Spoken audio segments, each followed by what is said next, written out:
pemerintah haram memungut pajak dari rakyat, pajak apapun.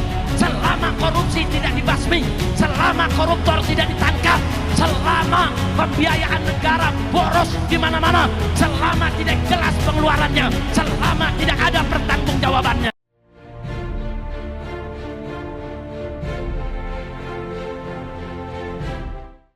Kok sampai 82% hasil cekek rakyat dari pajak untuk membiayai negara 82%. Itu berarti negara kita tidak sehat. Negara yang sehat ambil pajak dari rakyat, saudara, untuk APBN cukup 25%. Yang 75%-nya ambil, saudara, dari orang-orang kaya, dari minyak sawit, dari batu bara, dari tambang, dari nikel, dari emas, saudara, belum hasil tambang, hasil laut dan lain sebagainya. Kemana semua itu? Kita punya BUMN ratusan. Di mana pajak mereka? Kenapa mereka semua rugi? Innalillahi wa inna ilaihi raji'un. Saudara, 82% pendapatan negara diambil dari pajak, berarti negara nggak sehat. Sekarang kita pertanyakan, uang emas kemana? Uang tambang kemana? Uang nikel kemana? Uang batu bara kemana? Uang minyak, itu minyak bumi kemana? Saudara, nikel saja, saudara, sampai ada seorang ahli ekonomi mengatakan, saudara, satu tambang saja kalau dikelola dengan baik di Indonesia, saudara, maka bisa memberikan bangsa Indonesia setiap keluarga, saudara, dana bulanan 20 juta rupiah gratis. Itu satu tambang. Ini tambang kita banyak kemana? Saya tunjukkan di sini, kita lihat datanya, saudara, supaya kita tidak dibodohi terus. Nah, mari kita lihat, saudara, data yang ada di sini, saudara, ini sumbernya dari BPS, Badan Pusat Statistik Nasional, tahun 2024. Di sini disebutkan dana dari SDA, sumber daya alam kita, dari semua tuh gabungan tuh, batu bara, nikel, minyak, saudara, semua yang sedemikian banyak, itu hanya 7,4%,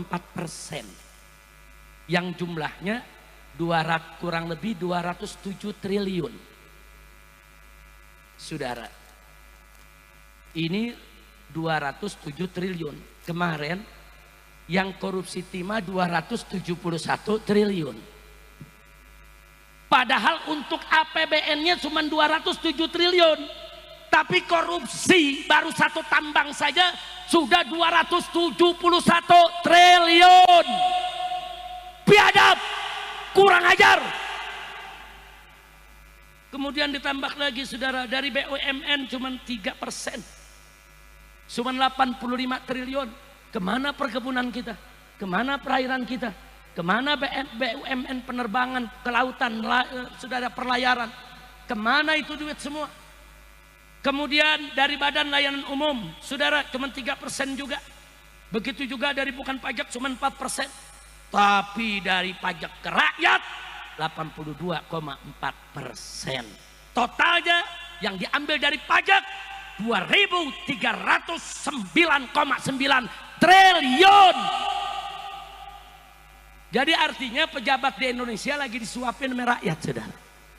Jadi Anda nih semua di sini nih, saudara, yang kalau beli baju kena PPN, masuk ke Indomaret, masuk ke Alfamaret kena PPN, makan di restoran kena PPN, Anda beli piki, Anda beli sendal, saudara, semua kena PPN, saudara. Jadi uang PPN Anda yang diambil tersebut semuanya buat ngempanin para koruptor, buat ngempanin tikus-tikus negara, saudara. Jadi artinya, saudara, artinya di Indonesia ini saat ini sedang terjadi orang-orang kaya hasil korupsi sedang disuapi oleh rakyat-rakyat miskin, saudara. Biadab tidak? Biadab tidak? Ini baru satu korupsi nih 271 triliun. Tahu 271 triliun, saudara? Saya kasih gambaran aja, 271 triliun. Yang kemarin hukumannya cuma 6,5 tahun penjara. Saya mau tanya. Kita dapat saudara 270 triliun, kita di penjara 6 tahun, mau gak? Mau gak? Kita masuk penjara rame-rame. Gila, 271 triliun. Maling ayam di penjara 1 tahun. Maling buah semangka di kebun di penjara 1 tahun. Ada nenek-nenek di Jawa Timur nyolong kayu 3 batang 1 tahun. Giliran 271 triliun 6 tahun setengah. Yeay. Kacau tidak? Kacau tidak? Habib Hanif ngomong baik-baik saja. Ditanya, bagaimana kabar Abah Habib Rizik? Baik-baik saja. 1 tahun penjara. Saya sakit berobat 2 tahun di penjara. Kacau tidak? Cuman saya ditanya, Habib kondisi bagaimana? Saya kasih kabar, alhamdulillah saya bikhair, alhamdulillah 2 tahun penjara. Kacau tidak? 271 triliun 6,5 tahun. Yeay. Kacau tidak? Kacau tidak? Saya tanya, ridho atau tidak? Ridho atau tidak? Biarkan atau lawan? Takbir. Cuman sebelum melawan, hitung-hitungan dulu nih. 271 triliun itu berapa tuh? Mau tahu gak? Mau tahu? 271 triliun. Andai kata kita makan sehari, anggap nih orang puncak kaya semua nih. Sehari makannya 1 miliar. 1 hari makannya, cukup gak 1 miliar sehari? Cukup? Cukup? Emang kaya lu pada? Udah 1 hari makan 1 miliar. Setahun berapa miliar? 365 miliar. Udah ada 1 triliun? Belum saudara. Makan 3 tahun baru 1 triliun. Nah sekarang bagaimana kalau 271 triliun? Coba 271 triliun saudara. Kalau kita makan sehari 1 miliar, setahun 365 miliar, maka 271 triliun saudara, kita bisa makan 742 tahun. Nah, lu baru tahu tuh gedenya tuh.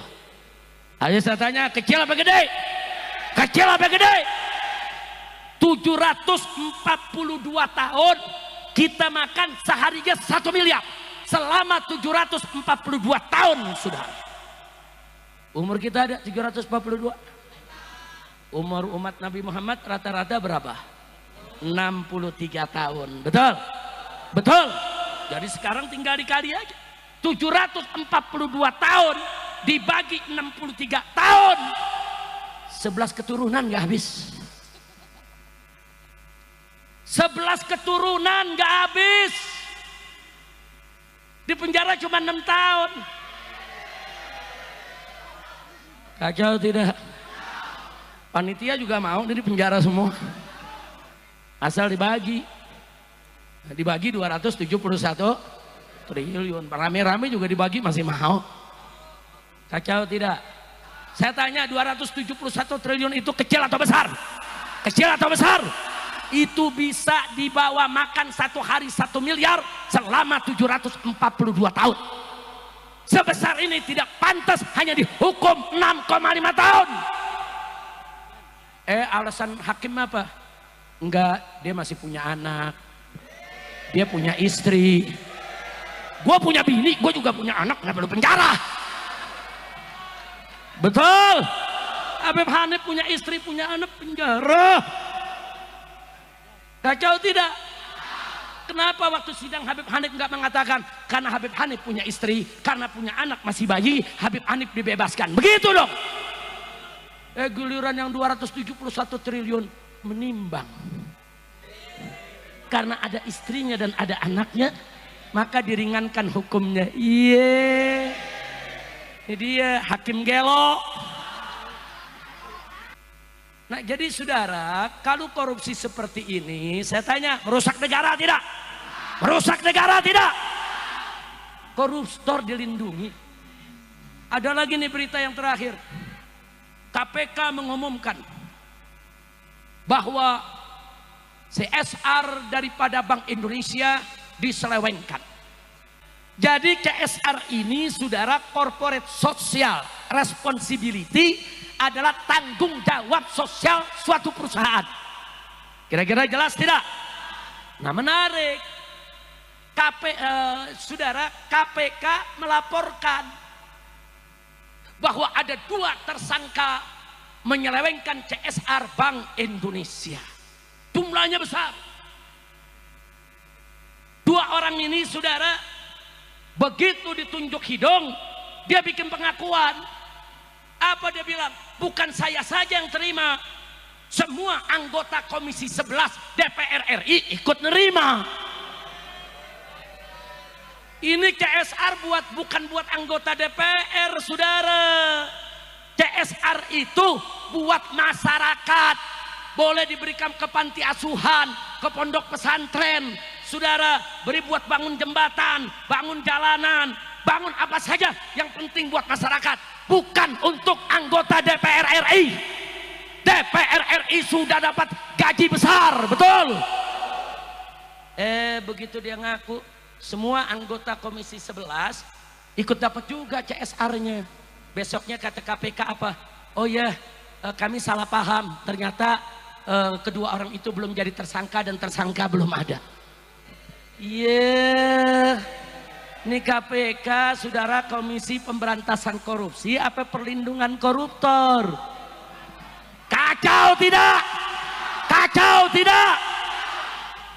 Giliran maling ayam digebukin sama masyarakat sampai bonyok, iya betul, betul. Nah sekarang saya mau ajak deh semua nih, saudara, saya mau ajak nih semua. Kalau besok ada maling ayam, maling sendal, maling jemuran, jangan disiksa, jangan dianiaya, saudara, jangan dihakimi haram. Nggak boleh kata aniaya mereka, tangkap, serahkan ke polisi, saudara, selesai. Tapi kalau ada koruptor 271 triliun seperti ini, kejar saudara kemanapun dia lari, gantung di jalanan lewat pengadilan rakyat. Setuju tidak? Takbir. Jangan maling ayam yang lu gebukin. Tapi jangan mentang-mentang ngomong begini ada maling denger, Kore Habib bela gue. Besok gue mau nyolong sendal lagi ah.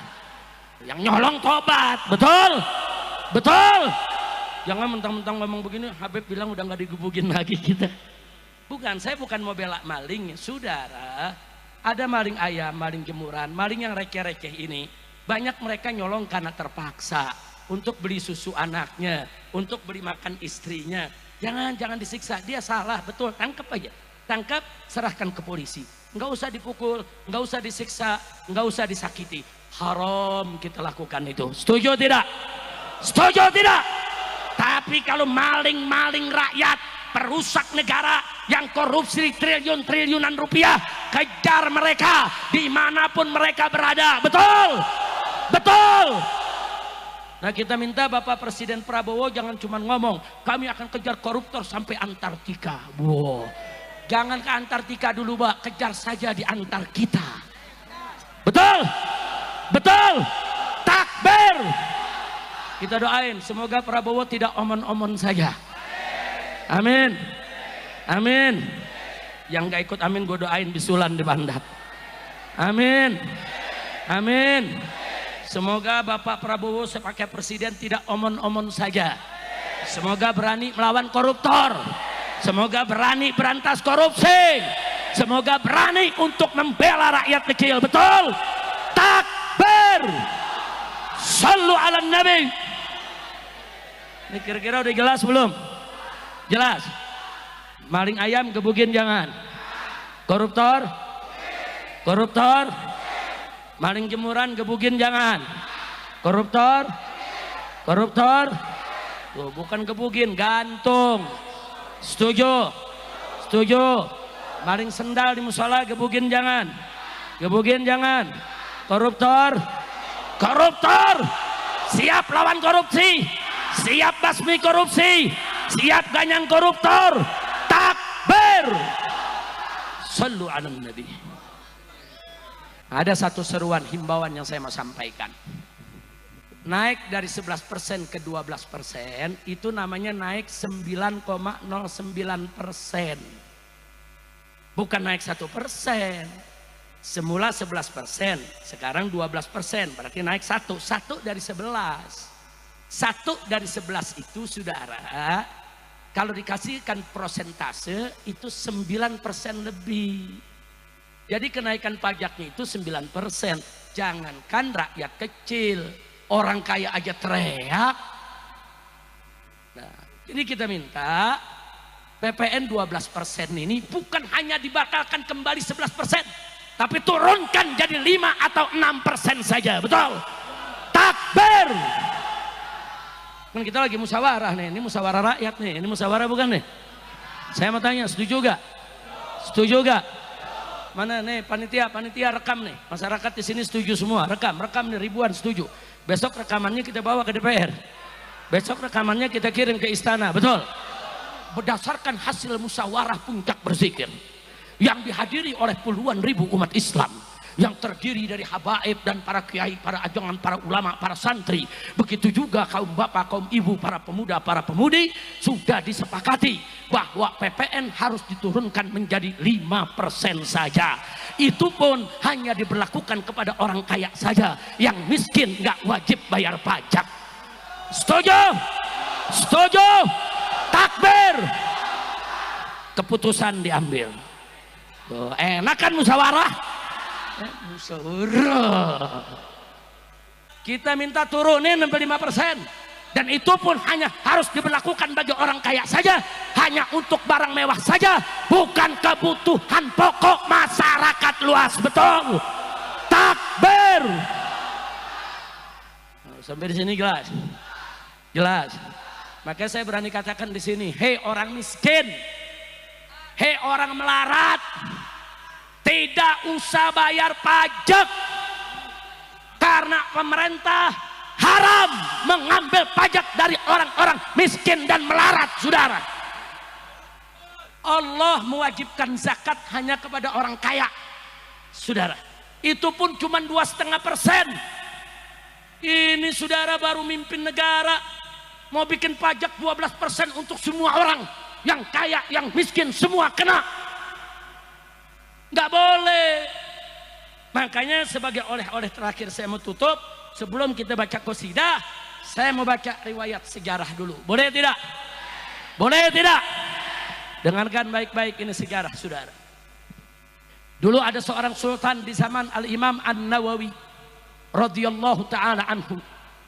Ini Imam Nawawi ada desa Nawa di dekat kota Damaskus saudara, di Syria, namanya desa Nawa. Nah, kemudian rakyat satu negeri saudara sangat cinta dan sangat hormat kepada Imam Nawawi karena ilmunya luas, akhlaknya mulia, tawadu, bela rakyat. Singkat cerita, sang sultan ingin mengambil pajak dari rakyat. Diundanglah para ulama satu negeri. Begitu diundang itu ulama semua, kecuali Imam Nawawi yang gak diundang saudara. Karena Imam Nawawi ini pakaiannya saudara banyak bekas jahitan sendiri. Beliau tuh kalau robek dijahit sendiri, robek dijahit sendiri. Selama masih bisa dipakai, dipakai. Sehingga kelihatannya kayak kelompang camping tapi banyak jahitan saudara. Dan miskin hidupnya. Dia nggak diundang ke istana. Karena memang Imam Nawawi bukan ulama istana. Alhamdulillah. Ulama diundang sama sultan. Ulama bilang apa? Aku mau ambil pajak dari rakyat, minta persetujuan ulama. Dengan alasan, saudara, karena untuk membiayai daripada gaji-gaji pegawainya, gaji-gaji pejabat, dan untuk mempersenjatai tentara yang jaga di perbatasan, juga untuk pembangunan. Sementara kas negara lagi kosong. Jadi terpaksa ngambil pajak dari rakyat. Selama ini nggak ada pajak. Baru saat itu mau diambil pajak. Para ulama lihat sultannya baik, lihat sultan bicaranya juga santun, alasannya masuk di akal. Para ulama setuju, saudara, mengambil pajak dari rakyat. Dibuatlah petisi. Semua ulama memberikan tanda tangannya atau stempelnya dengan jari, saudara. Sudah selesai itu sultan nanya, ini aku mau umumkan ke rakyat, apa masih perlu ada yang diundang, harus diundang untuk menandatangani petisi ini? Para ulama kompak, ada Tuan Sultan, satu orang lagi yang harus kau undang. Siapa? Abu Zakaria An-Nawawi. Sultan bilang, apa perlu masih undang dia? Kenapa sih harus diundang? Dia orang di desa, di kampung, miskin. Apa kata para ulama, Tuan Sultan? Walaupun kami semua setuju, tapi kalau besok Imam Nawawi nggak setuju, rakyat ikut dia. Rakyat gak ikut kita. Umat tunggu fatwanya. Kata Sultan, kalau begitu jemput. Kirim pengawal, jemput dengan pasukan berkuda, saudara. Imam Nawawi di pinggiran kota, ibu kota, saudara. Dijemput, dibawa ke istana. Begitu sampai di istana didudukkan. Banyak ulama yang hadir. Sultan kasih kabar kepada Imam Nawawi. Ya Abu Zakaria, ini ulama-ulama semua sudah setuju untuk aku ngambil pajak dari rakyat. Nah kami berharap kau ikut setuju. Langsung kasih instruksi raja. Kata Imam Nawawi, tunggu dulu sebentar. Aku punya 3 pertanyaan. Kalau 3 pertanyaan ini kau bisa jawab dengan baik, bagus, benar, aku tanda tangan. Setuju ambil pajak dari rakyat. Akhirnya kata si raja, Salma, silakan kau tanya apa yang kau mau. Yang pertama ditanya oleh Imam Nawawi, kenapa harus ambil pajak dari rakyat? Itu dulu. Dia jawab, ya untuk pembangunan. Aku udah jawab para ulama tadi. Untuk gaji pegawai, untuk mempersenjatai itu pasukan di perbatasan. Kata Imam Nawawi, ahsanta, bagus kau punya jawab. Nah terus ditanya lagi Imam Nawawi, tapi kenapa harus diambil dari kas negara? Kan masih ada pendapatan yang lain. Kenapa mesti diambil dari bukan kas negara? Kenapa harus diambil dari pajak? Kan masih ada kas negara. Kenapa diambil dari pajak? Dijawab oleh Sultan, ya jelas kami ngambil pajak karena kas negaranya kosong, nggak ada dana. Kata Imam Nawawi, ahsanta, bagus kau punya jawab. Sekarang pertanyaan yang terakhir, kenapa kas negara kosong? Diam ini rakyat Sultan. Kenapa kosong? Dikemanakan itu? Kan kemarin banyak isinya. Ada emas, ada perak, ada uang, ada intan permata dan lain sebagainya. Kemana kosong? Marah si raja, berdiri dari kursinya. Mada taksud di kalami? Hei Abu Zakaria, apa kau punya maksud dengan ucapanmu ini? Tersinggung ini raja, saudara. Dia tersinggung, saudara. Nah kemudian apa yang terjadi? Begitu raja berdiri nuding Imam Nawawi, Imam Nawawi nggak gemeter, saudara. Berdiri lagi Imam Nawawi dari duduknya, dari kursinya dia berdiri, dia tunjuk sang raja. Hei Sultan, jangan kau pikir aku tidak tahu kas negara itu kemana. Kemarin kas negara itu masih berlimpah ruah hartanya, emasnya, peraknya, intan permatanya. Kenapa sekarang habis? Karena kau bagi-bagi untuk dayang-dayangmu, untuk selir-selirmu, untuk putri-putrimu, untuk kerabat-kerabatmu, dan juga kau bagikan untuk pejabat-pejabatmu, sehingga kas negara kosong. Demi Allah, kalau kau ingin ambil pajak dari rakyat, maka kembalikan dulu semua harta itu ke kas negara. Kalau semua sudah dikembalikan, masih kurang untuk ngurus negara, silakan ambil dari pajak. Tapi kalau tidak kau kembalikan, haram kau ambil pajak dari rakyat walaupun hanya 1 dirham. Subhanallah. Saya tanya, Imam Nawawi sebagai ulama berani tidak? Tegas tidak? Tegas tidak? Adil tidak? Takbir. Kata Imam Nawawi, tunggu dulu. Itu kas negara dikorupsi, kalau bahasa sekarang dikorupsi, saudara. Setelah kosong kau ambil pajak dari rakyat, enak betul. Makanya Imam Nawawi mengatakan haram kau pungut pajak dari rakyat selama hasil korupsi tadi tidak dikembalikan ke kas negara. Nah, sekarang saya tanya, kira-kira fatwa Imam Nawawi zaman ini bisa dipakai gak? Jawab semua, bisa dipakai gak? Bisa dipakai gak? Pemerintah haram memungut pajak dari rakyat, pajak apapun, selama korupsi tidak dibasmi, selama koruptor tidak ditangkap, selama pembiayaan negara boros di mana-mana, selama tidak jelas pengeluarannya, selama tidak ada pertanggungjawabannya. Betul? Takbir. Haram ambil pajak dari rakyat, saudara. Haram, apalagi dari rakyat miskin yang melarat, yang nyari kerja susah, yang makan susah.